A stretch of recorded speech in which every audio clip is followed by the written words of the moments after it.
താൻ എന്താ കരുതിയ പ്രൊഫസറെ? ജീവിതകാലം മുഴുവനും ഞാൻ ജയിലിൽ തന്നെ കഴിയുമെന്നോ? അങ്ങനെ നീ ജയിലിൽ കിടക്കണമെങ്കിൽ ഈ അലക്സാണ്ടർ അല്ലാതായിരിക്കണം നിന്റെ തന്ത. ഞാൻ ഇറക്കിയതാടോ പ്രൊഫസറെ എന്റെ മോനെ. അറിയാവുന്ന സകല കളികളും കളിച്ചു ഇറക്കി ഞാൻ എന്റെ മോനെ. പക്ഷേ അതിനിടയിൽ താൻ ഒരു ഇടങ്കോലിട്ടു, ഒരിക്കൽ കൂടി എന്നെ എന്റെ മോനെയും തോൽപ്പിക്കാൻ. താനല്ലേടോ ഇവനെ ഇറക്കാനുള്ള റിട്ട് പരിഗണിച്ചപ്പോ എതിർവാദത്തിന് വക്കീലിനെ ഏർപ്പാടാക്കിയത്. എന്നിട്ട് എന്തായടോ? ഇനി എന്ത് കളിയാണോ തനിക്ക് എന്റെ നെഞ്ചത്തേറി കളിക്കാനുള്ളത്? പറയണോ? പറയാൻ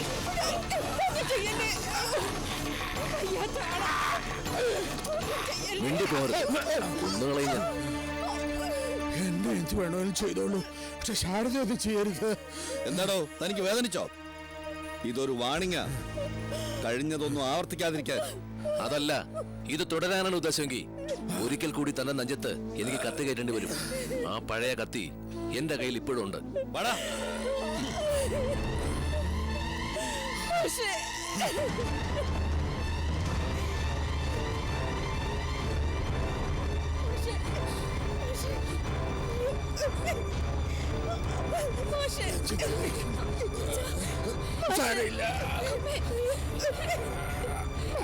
ഡോക്ടർ എന്ന് വിളിക്കുക.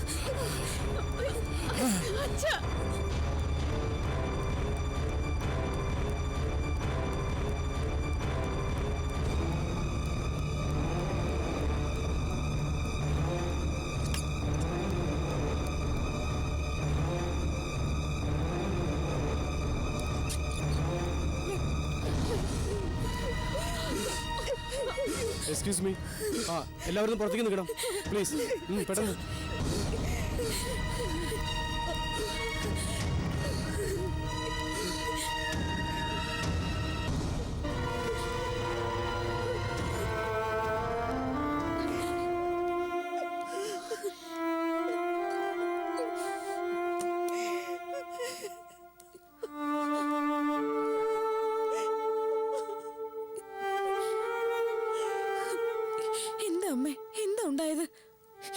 എന്തിനാ അലക്സാണ്ടർ മോൻ ഇങ്ങോട്ട് വന്നത്? പറ അമ്മേ, എന്താ ഉണ്ടായത്? അത് അവര് വന്ന് പറ അമ്മേ, എന്താ? നിങ്ങൾ പുറത്തേക്ക് ഇറങ്ങി കുറച്ച് കഴിഞ്ഞപ്പോഴേ അവര് വന്നത്. വന്ന പാടെ എന്തൊക്കെയോ പറഞ്ഞ് ഭീഷണിപ്പെടുത്തി. മോനെ ജയിലിൽ നിറക്കത്ത് കണ്ടോന്നും ചോദിച്ച് കുറെ ഒച്ച വെച്ചു. ഇനിയും എന്തെങ്കിലും പ്രശ്നം ഉണ്ടാക്കിയാ കൊന്നുകളയെന്നും പറഞ്ഞ് അടിക്കാൻ ഒരുങ്ങിയപ്പോഴാ അച്ഛൻ കരഞ്ഞ് കാല് പിടിച്ചാ ഞാനവരെ.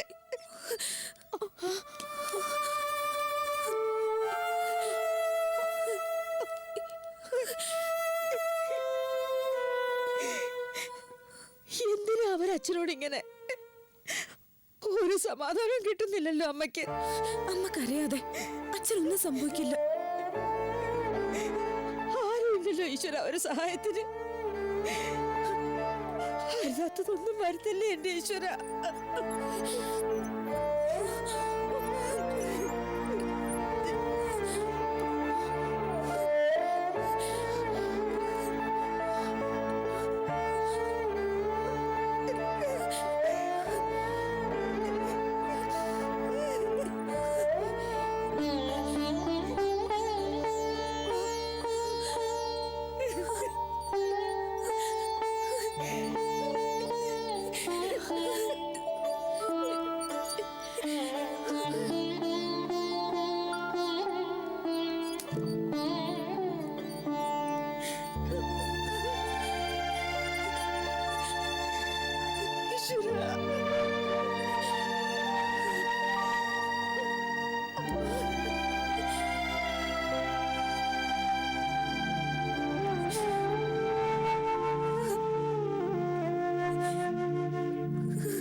ഡോക്ടർ? സ്ഥിതി അല്പം ക്രിട്ടിക്കലാണ്. ഒരുപക്ഷെ ഒരു പാരലിസിസിനുള്ള സാധ്യതയും ഉണ്ടായിക്കൂടുന്നില്ല. ചിലപ്പോൾ ഇപ്പോഴത്തെ സ്ട്രോക്കിൽ നിന്ന് റിലീസ് ആവുമ്പോൾ സ്ഥിതി മെച്ചപ്പെടാനും മതി. എന്തായാലും വിശദമായ ഒരു പരിശോധന ആവശ്യമാണ്. എന്നാലേ എന്തെങ്കിലും പറയാൻ സാധിക്കൂ. ശരി.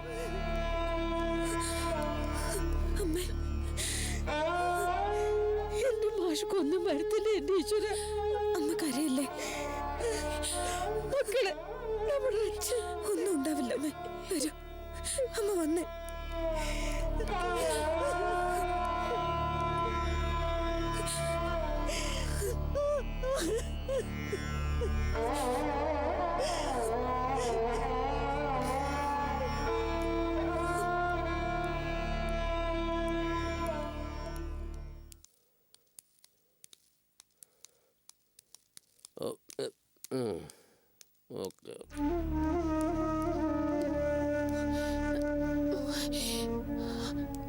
സുഖേട്ട, അച്ഛൻ എന്താ ചത്തോ?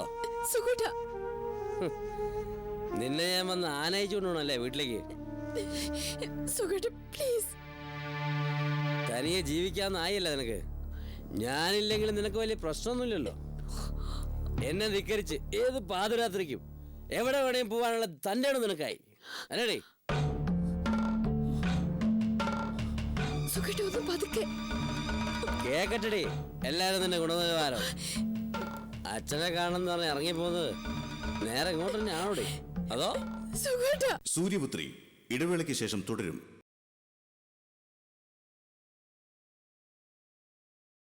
സൂര്യപുത്രി തുടരുന്നു. കേക്കട്ടെടേ, എല്ലാരും നിന്റെ ഗുണനിലവാരം. അച്ഛനെ കാണുന്ന പറഞ്ഞ് ഇറങ്ങിപ്പോന്നത് നേരെ ഇങ്ങോട്ട് തന്നെയാണോടെ? അതോ? സുഖേട്ട. എന്താടി പറഞ്ഞപ്പോ നിനക്ക് പൊള്ളിയോ? സത്യമല്ല ഞാൻ പറഞ്ഞത്. പറയടി, എന്നെ ധിക്കരിച്ച് എന്തും ചെയ്യാന്നായോ നിനക്ക്? എന്താ മോനെ, എന്താ? ഓ, ഒന്നും അറിയില്ല. എല്ലാരും കൂടി ചേർന്ന് മണ്ടനാക്കാൻ ശ്രമിക്കല്ലേ? എന്താ നീ ഇങ്ങനെയൊക്കെ? ഒന്നും അറിയാത്ത മാതിരി ദേ എന്റെ മുന്നിൽ നിന്ന് വെറുതെ അഭിനയിച്ചാലോ? എന്തൊക്കെയാ മോളെ കാണുന്നേ? ആ, മോളോട് തന്നെ ചോദിക്കേ. പിതാശ്രീയെ കാണാൻ പാതിരാത്രിക്ക് തനിയെ ഇറങ്ങിപ്പോന്നതാ. ഇതുവരെ തിരികെ കാണാതായപ്പോ അന്വേഷിച്ചു വന്നതാ ഞാൻ. മോളെ, അപ്പൊ നീ അവനോട് പറയാതെയാണോ പോന്നെ? പറഞ്ഞതാ, ഞാൻ പറഞ്ഞതല്ലേ സുഖേട്ട. നിവൃത്തിയില്ലാതായപ്പോഴല്ലേ ഞാൻ. എന്ത് നിവൃത്തി? രാവിലെ പോയാൽ മതി നിന്നോട് ഞാനും പറഞ്ഞതല്ലേ? അപ്പൊ നിനക്ക് രാത്രി തന്നെ ഇറങ്ങണം. അതങ്ങനെ പഴയ ശീലങ്ങളൊന്നും അത്ര പെട്ടെന്ന് മറക്കാൻ കഴിയില്ലല്ലോ. സുഖേട്ട പ്ലീസ് മതി. ഓ, അപ്പൊ അനിയത്തിക്കും മുള്ളി. ഇവിടെ കിടന്നിങ്ങനെ ഒച്ച വെക്കരുത് പ്ലീസ്. എന്താ ഒച്ച വെച്ചാ? ഇത് നിങ്ങളുടെ തറവാട് സ്വത്തൊന്നുമല്ലല്ലോ. സുഖേട്ട, ഇവിടെ ഇങ്ങനെ ഒച്ച വെക്കരുത്. ഞാൻ വരാം. ഇപ്പോഴത്തെ ഞങ്ങളുടെ അവസ്ഥ ഒന്ന് മനസ്സിലാക്ക്. അച്ഛന് തീരെ വയ്യ, കടുത്ത നെഞ്ചുവേദനയാ, തളർന്നു പോകാൻ സാധ്യതയുണ്ടെന്നാ ഡോക്ടർ പറഞ്ഞത്. കുറച്ചു മുമ്പ് ഐസിയുലോട്ട് കയറ്റിയതേ ഉള്ളൂ. എന്നെ കാണണമെന്ന് പറഞ്ഞോണ്ട് സുഖേട്ട ഞാൻ രാത്രി തന്നെ വന്നത്. ഒരുമിച്ച് ഇങ്ങോട്ട് വരാന്ന് എത്ര ഞാൻ പറഞ്ഞതാ. എന്നിട്ട് ഇപ്പൊ എപ്പോഴെങ്കിലും നീ വരുമെന്ന് ഒരുപാട് ഞങ്ങൾ പ്രതീക്ഷിച്ചതാ മോനെ. നീ ഇങ്ങനെ ആരെ സഹായിക്കണ്ട, ഒരു ഉപകാരം ചെയ്യണ്ട, പക്ഷെ ഇങ്ങനെ ഉപദ്രവിക്കരുത്, അതും ഈ ഒരു അവസ്ഥയില്. ആർക്കും വേണ്ടാതെ എല്ലാവരും ഉപേക്ഷിക്കപ്പെട്ടവരെ ഞങ്ങള് സമ്മതിച്ചു. പക്ഷെ ഞങ്ങള് മനുഷ്യര്, ആ ഒരു പരിഗണനയെങ്കിലും പ്ലീസ്.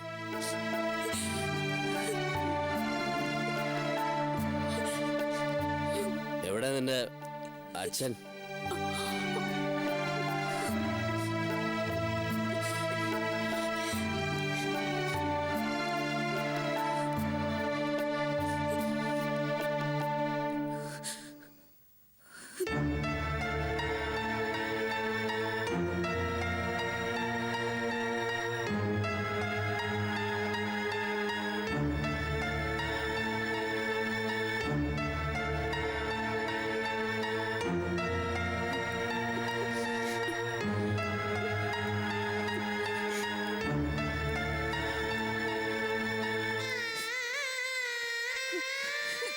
എന്താ മോളെ ഇതൊക്കെ?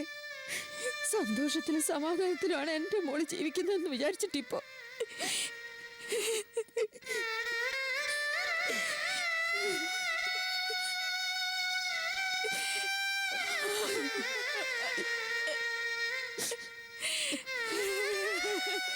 ഈ അവസ്ഥയില് അച്ഛൻ ഇതോടെ അറിഞ്ഞ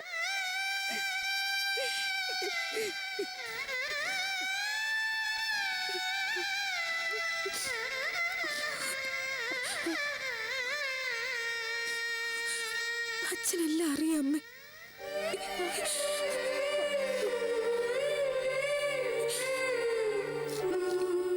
എല്ലാം അറിഞ്ഞതുകൊണ്ട് അച്ഛൻ ഈ അവസ്ഥയിലായത്.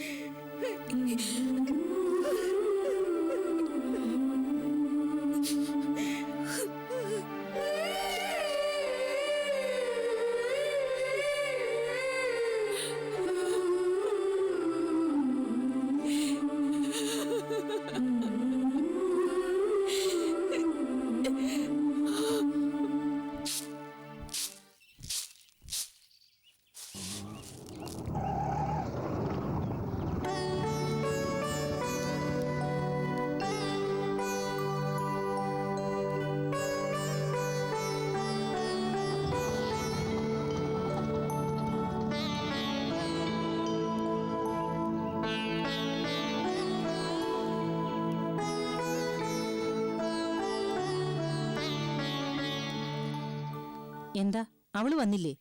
ഇല്ല. അതെന്താ? എന്താന്ന് ചോദിച്ചാൽ ഞാനിപ്പോൾ എന്താ പറയാ, അവളുടെ അച്ഛൻ ചാകം കിടക്കുന്നതുകൊണ്ട് അവൾക്ക് വരാൻ സൗകര്യമില്ലാന്ന്. അപ്പൊ പിന്നെ ആനയിച്ചു കൊണ്ടുവരേണ്ട കാര്യമില്ലല്ലോ.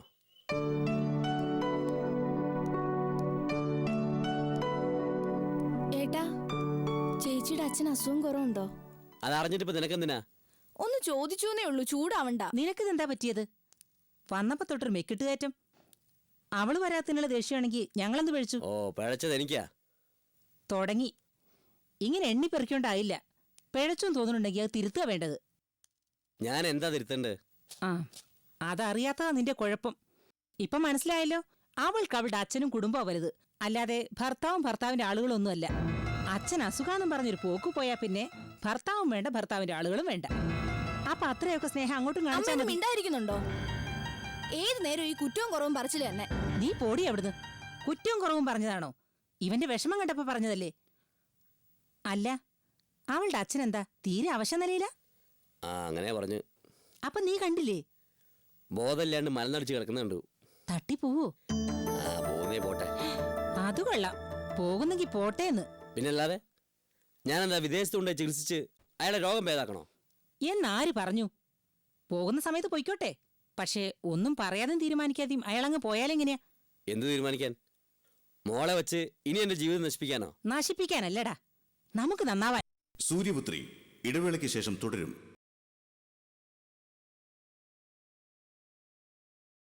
സൂര്യപുത്രി തുടരുന്നു. പോകുന്ന സമയത്ത് പൊയ്ക്കോട്ടെ. പക്ഷേ ഒന്നും പറയാതെയും തീരുമാനിക്കാതെയും അയാളങ്ങ് പോയാലെങ്ങനെയാ? എന്ത് തീരുമാനിക്കാൻ? മോളെ വെച്ച് ഇനി എന്റെ ജീവിതം നശിപ്പിക്കാനോ? നശിപ്പിക്കാനല്ലടാ, നമുക്ക് നന്നാവാൻ. നീ ഇങ്ങനെ ഒരു മണ്ടനായല്ലോ. എടാ, ചാവുന്നതിന് മുമ്പേ അയാളുടെ സ്വത്തിന്റെ കാര്യത്തിലൊരു തീരുമാനാവണ്ടേ?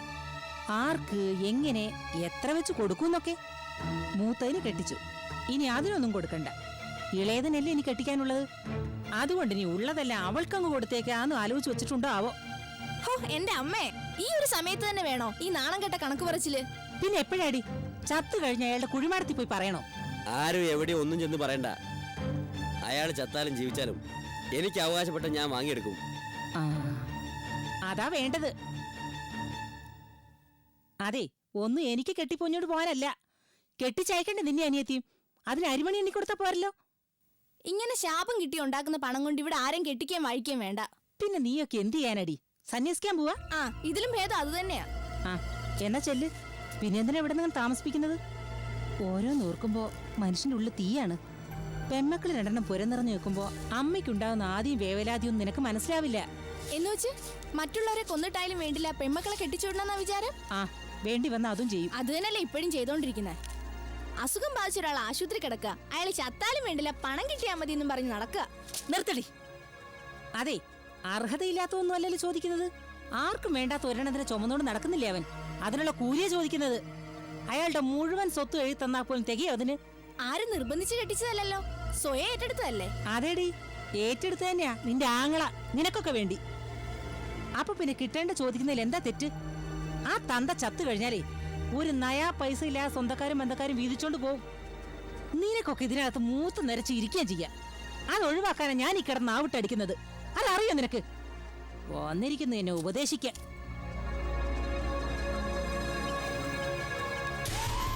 എനിക്കെന്തോ ആ പ്രൊഫസറെക്കാളും സംശയം അയാളുടെ മകളെ തന്നെയാണ്. നമുക്ക് വരുന്ന അജ്ഞാത ഫോൺ കോൾസുകളെല്ലാം അവളുടെ കളികളാവാനാണ് സാധ്യത എന്നൊരു തോന്നൽ. നീ ഇങ്ങനെ ഓരോന്ന് ഊഹിച്ചിട്ട് എന്തെടുക്കാനാ? ഒന്നിനും ഒരു തെളിവില്ലല്ലോ. പക്ഷേ സാധ്യത ഉണ്ടല്ലോ ഡാഡി. അങ്ങനെ നോക്കിയാ സാധ്യത വേറെ പലതിനും കൂടിയുണ്ട്. ആദ്യം ചെറിയൊരു സംശയം ഉണ്ടായിരുന്നുള്ളൂ, പക്ഷേ ഇപ്പോ എന്താ ഡാഡി? പറയാം. അന്ന് തന്റെ കുഞ്ഞിന്റെ അച്ഛനായി ശിവൻ ഇവിടെ വേണമെന്ന് ആലീസ് പറഞ്ഞപ്പോ എങ്ങനെയെങ്കിലും അവനെ കണ്ടുപിടിക്കാനായി പിന്നെയുള്ള എന്റെ ശ്രമം. അങ്ങനെ ആരോ പറഞ്ഞതിന് പ്രകാരം ചെറായി എന്നോട് പറഞ്ഞത് ശിവൻ നരിമറ്റം കോളനിയിലുണ്ടെന്ന്. കണ്ടുപിടിക്കാൻ ഞാൻ കരുണനെയും ചെറായിയെയും പറഞ്ഞയച്ചു. പക്ഷെ ശിവനെ കണ്ടില്ല. പകരം ശിവനെ പരിചയമുള്ള, അവന് വേണ്ടി എന്തും ചെയ്യാൻ തയ്യാറുള്ള ഒരു സുബ്രഹ്മണ്യത്തെക്കുറിച്ച് അറിഞ്ഞു. അങ്ങനെ ഞാനും കരുണനും സർക്കിളും ചെറായിയും കൂടി അവനെ കാണാൻ ചെന്നു, ആ സുബ്രഹ്മണ്യത്തെ.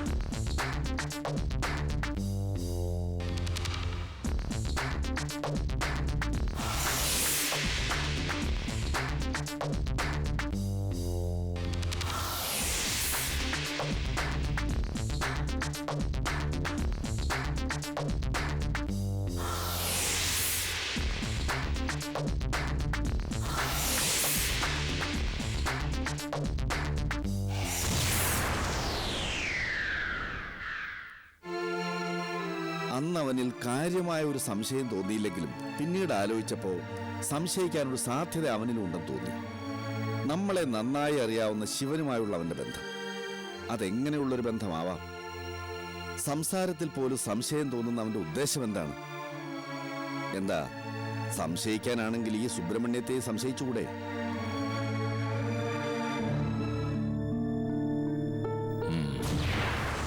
സുബ്രഹ്മണ്യം.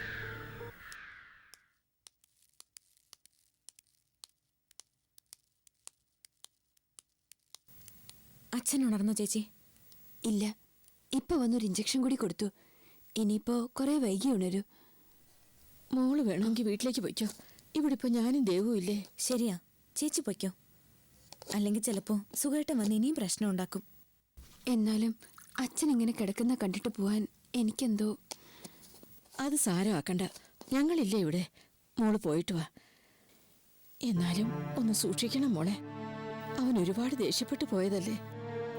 എന്ന് കരുതി ഇനി അങ്ങോട്ട് പോവാതിരിക്കാനൊന്നും പറ്റില്ലല്ലോ. ദേഷ്യപ്പെടും. ഇനി അതൊന്നും കണ്ടില്ല കേട്ടില്ല എന്ന് വിചാരിക്കാം. സഹിക്കാം. വേറെന്താ ചെയ്യാനുള്ളത്? എനിക്കതിലൊന്നും ഒരു വിഷമമില്ല. അച്ഛൻ ഇങ്ങനെ കിടക്കുമ്പോ അതേ ഉള്ളൊരു വിഷമം. എന്ന് കരുതി എത്ര ദിവസം എന്ന് വെച്ചാ ചേച്ചി ഇവിടെ നിൽക്കുക? വീട്ടിൽ ചെന്ന കാര്യങ്ങളൊക്കെ പറഞ്ഞ് ഇങ്ങോട്ട് വേണമെങ്കിൽ പോരാലോ. അവിടെ ചെല്ലുമ്പോ അവരെന്തെങ്കിലും മുഷിഞ്ഞ് സംസാരിച്ച മോളതൊന്നും കാര്യമാക്കണ്ട. ഞാൻ നാളെ രാവിലെ വരാം. ഉറക്കമുണരുമ്പോ അച്ഛനോട് പറയണം. വരട്ടെ അമ്മേ. പാവം എന്റെ മോള് ആരോടും ഒന്നും പറയാതെ എല്ലാം സഹിക്കുകയായിരുന്നു.